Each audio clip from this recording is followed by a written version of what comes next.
Dhallywood superstar Shakib খানের পরিবার থেকে তৃতীয় বিয়ের তোড়জোড় চলছে। এই খবর ছড়িয়ে পড়ার পর থেকে সামাজিক যোগাযোগ মাধ্যমে চলছে আলোচনা সমালোচনা। নানান ধরনের কথা বলছেন শাকিব ভক্তরা। তবে এ নিয়ে মুখ খুলেছেন শাকিবের প্রথম স্ত্রী অপু বিশ্বাস। বিস্তারিত জানাচ্ছেন শেখ ফরিদ। গত কয়েকদিন ধরে ঢালিউডের সবচেয়ে বড় খবর। সম্প্রতি দেশের বেশ কয়েকটি গণমাধ্যম দাবি করেছে খুব শিগগিরই বিয়ের পিঁড়িতে বসতে চলেছেন চিত্রনায়ক শাকিব খান। চিত্রনায়িকা অপু বিশ্বাস ও শবনম বুবলির সঙ্গে সংসার ভেঙে যাওয়ার পর নায়ককে নতুন করে বিয়ে দেওয়ার চিন্তা করছে তার পরিবার।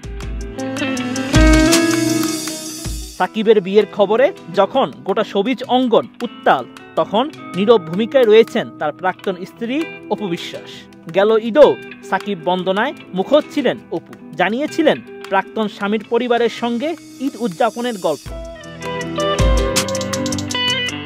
তবে হঠাৎই শাকিবের বিয়ের খবরে যেন নিশ্চুপ এই নায়িকা। গেল কয়েকদিনে একাধিকবার অপু বিশ্বাসের সঙ্গে যোগাযোগের চেষ্টা করেও শাকিব খানের বিয়ে প্রসঙ্গে কোনো মন্তব্য নেওয়া সম্ভব হয়নি।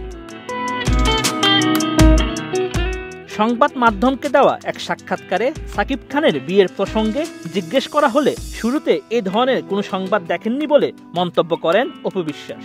পরবর্তীতে বিষয়টি নিয়ে আর কোনো কথা বলতেই রাজি হননি এই অভিনেত্রী।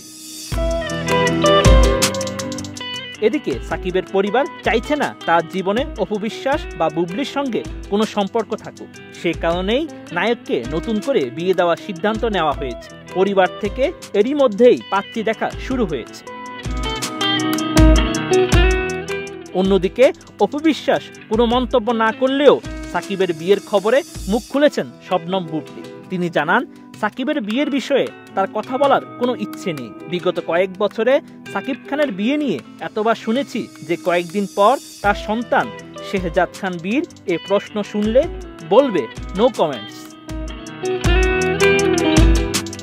কয়েকদিন আগেও এক সাক্ষাৎকারে নিজেকে শাকিবের বৈধ স্ত্রী বলে দাবি করেছেন বুবলি। সে সময় এই নায়িকা জানান, তার ও শাকিবের এখনো আনুষ্ঠানিকভাবে বিচ্ছেদ হয়নি। তারা দুজনই সময় নিচ্ছে।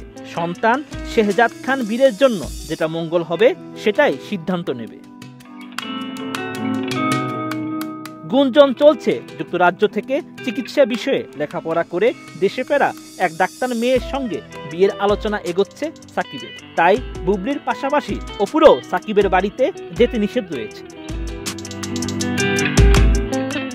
Sheikh Farid, ATN news.